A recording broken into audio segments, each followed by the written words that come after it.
You're late. Sorry, Pops. I was stuck in traffic. Are you okay, Pops? Let me ask you something, Charles. Were you late for any of your teacher's lectures? No, Pops. Were you late with that girl on that date? What's her name? Sam. No, Sarah. No, but Then why are you so late with a single meeting with your dear old guy? I'm late because of traffic, Pops. Come on and talk to me like a grandson, not like a businessman. Well, I thought I was talking to you like a grandpa. I just wanted to ask a few questions. That's all. Anyways, forget that I asked you to come.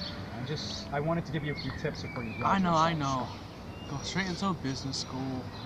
Listen, you're gonna thank me for this later. Business school is gonna help you avoid the obstacles I went through when I started my business. And let me tell you something, Charles. You can do anything, and I mean anything, if you have a plan. Well, I don't have a plan.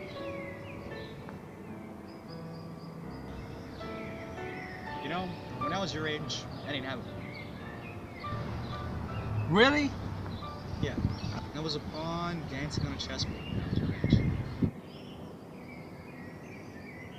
My first job was at McDonald's. That shows you how much of a plan I had right there.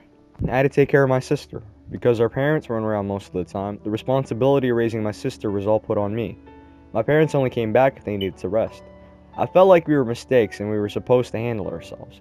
During those times, I was focused on getting the money at any cost, even if it meant robbing a bank. But before I resorted to that line of work, I worked at McDonald's. McDonald's was an experience, but I was fired. The manager set me up and I should have seen it coming. When it was time to take out the trash, he made me leave through the front door, then I would go back to meet him with the trash. He would then let me in through the back door. Oh, that sneaky savage. He collected footage of me constantly leaving out the front door, but he neglected to show the footage of me behind the counter during the day. When the boss took a look at the footage, he just fired me with no questions asked. At that time, I was happy to lose that job. Now that I think about it, I would have made about $16,000 if I continued working there for a year. I would have to work about, 63 years just to make $1 million? Oh, wait, I would have been there longer because of taxes. Now I was jobless. I didn't have a college education. I graduated from high school. I had one person depending on me, and on top of that, I'd been fired from McDonald's on my resume. I had to find a quick job, because I only had $25 in my bank account. My experience with McDonald's made me a bit hesitant about dealing with the food business again. I applied for the shift supervisor position at Rite Aid's. Now looking back on it, it was kind of a stretch to ask for this position, but my mind was on the money and I didn't limit myself. At that time, you would make about $21,699. A year in that position would have made me about the same amount of money if I had to receive a raise from McDonald's. I liked Rite Aid's atmosphere though. The old people went in the back for medication and other people just came in to buy random junk. They could buy that for less at a dollar store or supermarket. The people that were making the most amount of money in Rite Aid's though was a pharmacist. I knew I would have to go to medical school just to get that position. Wow, Pops. I thought you went to college. Well, I didn't have the luxury of going. First, I had to take care of my little sister. How did you make it? How did you Well, will you let me finish the story first? I had to wake up at 6 a.m. every morning and search for a new job until 8 p.m. at night. Nope, I wasn't applying there. No, well, I still applied because I thought that would pay me more, since they made the customers pay a lot for their coffee. The pay was decent, but I would have to hustle hard to get my commissions. I can make about $33,706 working with T-Mobile. This was also surprisingly a commission-based job. I can make $33,587 a year here as a sales associate. Apple also had benefits during this time, but since I had no care for my future, I was just excited about the amount I could make and not the 401k they had. I really couldn't explain it. If I worked here, the atmosphere is very laid back in my opinion.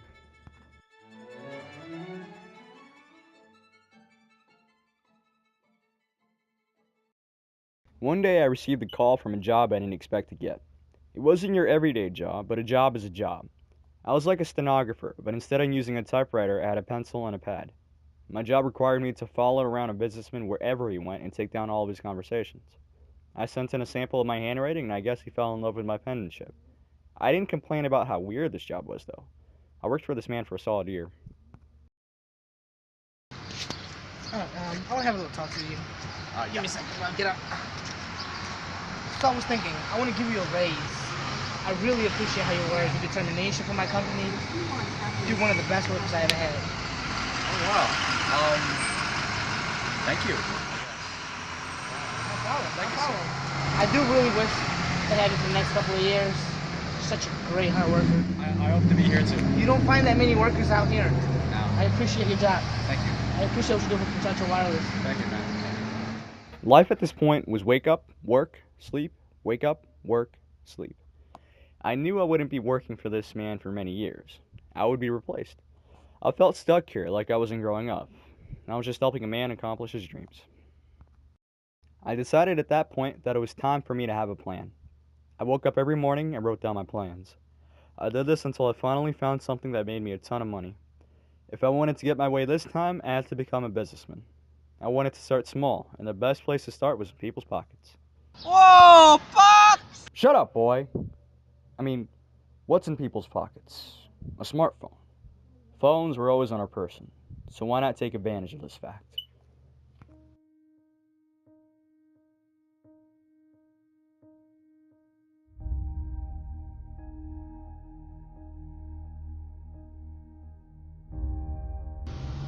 I was going to create a smartphone application.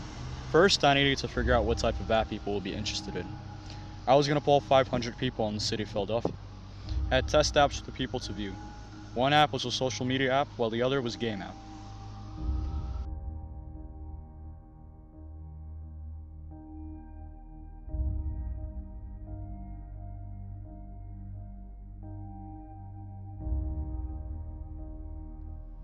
I polled people in person rather than online so I could view people's initial response to the app and get some personal feedback.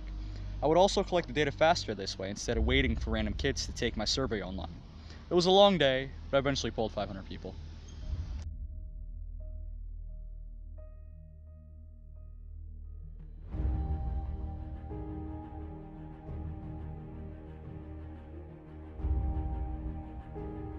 Once all the results were in, I was excited to break it all down.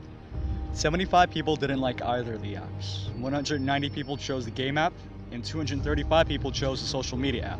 So I was going to make a social media app. I didn't stop there though. I calculated how many people would download this app using my data, and how much I could possibly make.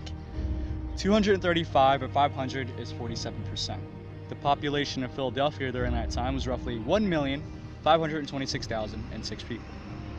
I rounded that down. I took 47% of 1,500,000 and got 705,000. So this many people downloaded my app. Of course, I had to make the app free in order for downloads to soar. I was going to make money off of the ad system for apps. Ads gave you money revenue when a person views their ad in your app. So I took a random number like $3 and multiplied that to 705,000 people. And I got a number for around 2,115,000. Now, I had to get to work and hope the numbers would carry me through my journey.